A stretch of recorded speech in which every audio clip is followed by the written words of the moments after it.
é cada vez mais precoce a idade de início da vida sexual da mulher. Uma estimativa mostra que 1/3 das adolescentes brasileiras têm a sua primeira relação sexual antes dos 15 anos. E aí, dentro dessa realidade, um médico da atenção básica e também o ginecologista frequentemente se vê aí com um adolescente, né, solicitando um aconselhamento anticoncepcional. Mas será que existe alguma contraindicação por conta da idade? Vamos conversar sobre esse assunto? Esse papo vem para hoje no nosso quadro Isso é Sintoma de...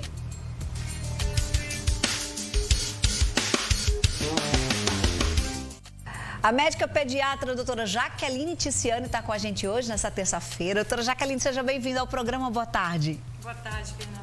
Boa tarde a todos. A gente fala sobre esse tema que muitas vezes é tabu, né, em casa. Muitas vezes as próprias mães têm dificuldade de conversar isso com as filhas, porque não conversou esse tema, sexualidade, início da vida sexual com as suas mães, e às vezes vai reproduzindo. Mas é importante a gente conversar sobre isso, né, doutora? É importante a gente, antes até de falar dos métodos contraceptivos, a gente falar que esse assunto precisa estar na mesa muitas vezes, né? Eu acho que sim, Fernanda. Na verdade, o esclarecimento sobre a educação sexual é um direito do adolescente, né?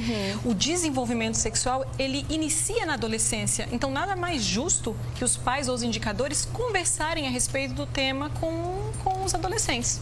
E às vezes não sabe como conversar, às vezes, só que isso muitas vezes é dado em sala de aula. Então pode pegar até pela questão do livro, que você estudou hoje na escola, os órgãos. Acho que esse pode ser um gancho para a gente traduzir esse assunto, doutora?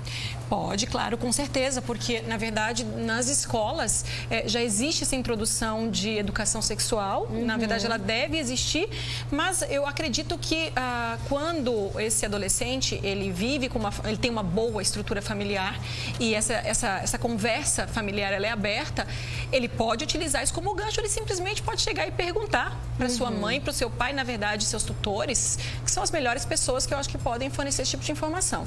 A gente também precisa lembrar sobre as doenças sexualmente transmissíveis. Há também uma incidência bem alta, porque na maioria das vezes não se previnem.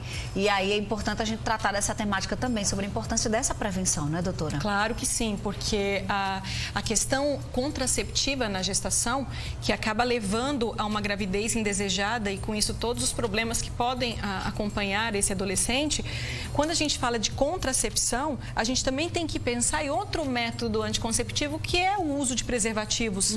É o método contraceptivo de barreira. Então, não adianta que a menina esteja se protegendo, fazendo uso de um anticoncepcional, se durante a relação sexual ela não faz uso de uma camisinha, o adolescente, o homem, né, ou a menina, o diafragma, que é um preservativo, que inclusive ambos existem na rede pública. Claro que o preservativo masculino ele é muito mais fácil e muito mais acessível, mas o feminino, que é o diafragma, também está ali. E a doença sexualmente transmissível, ela está presente, na verdade, e ela pode ser muito arriscada. É verdade. Quando a gente fala em métodos contraceptivos, a gente, está falando em evitar a gravidez. A adolescência definitivamente não é uma boa fase para gerar um bebê, doutora? Não, mesmo porque, na verdade, quando a gente fala em adolescência, né, gravidez em adolescência, o que seria essa gravidez inoportuna na adolescência? Entre meninas que vão somente de 10 a 19 anos.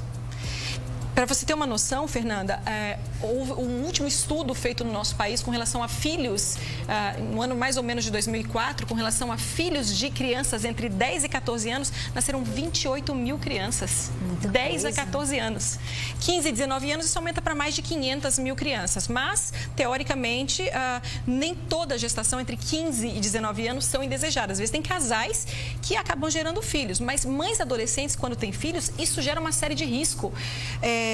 Infecções puerperais, hipertensão nessa gestante, parto prematuro, óbito do bebê, depressão, transtorno. Fora o fato dela ter um filho numa fase muito precoce da vida dela, isso não garante uma posição para essa adolescente com relação aos seus estudos e com relação à posição final no seu futuro. Isso gera muita insegurança pessoal para ela também.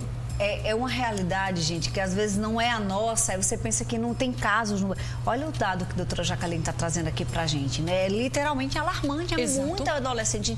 Ela trouxe um dado de 10 a 14 anos, Isso. Coisa que a gente não imagina, não é? É claro que recentemente teve aquele caso do estupro da menina de 10 anos, foi toda aquela polêmica, aí acendeu a luz para a temática. É tanto que a gente está trazendo aqui, não no olhar daquela perspectiva, mas na perspectiva de falar sobre a temática, de falar sobre a prevenção, sobre os métodos contraceptivos. A doutora Jaqueline vai continuar aqui com a gente para esse papo. Daqui a pouquinho você volta, doutora, para nos ajudar a conversar com os nossos telespectadores. Se você tem dúvidas sobre a temática, manda para cá e a gente vai falar especificamente sobre os métodos. O que é que os adolescentes podem usar? Anticoncepcional oral, injetável, tudo isso a gente conversa daqui a pouquinho, tá bom? Doutora Jaqueline continua aqui com a gente e você continua interagindo conosco.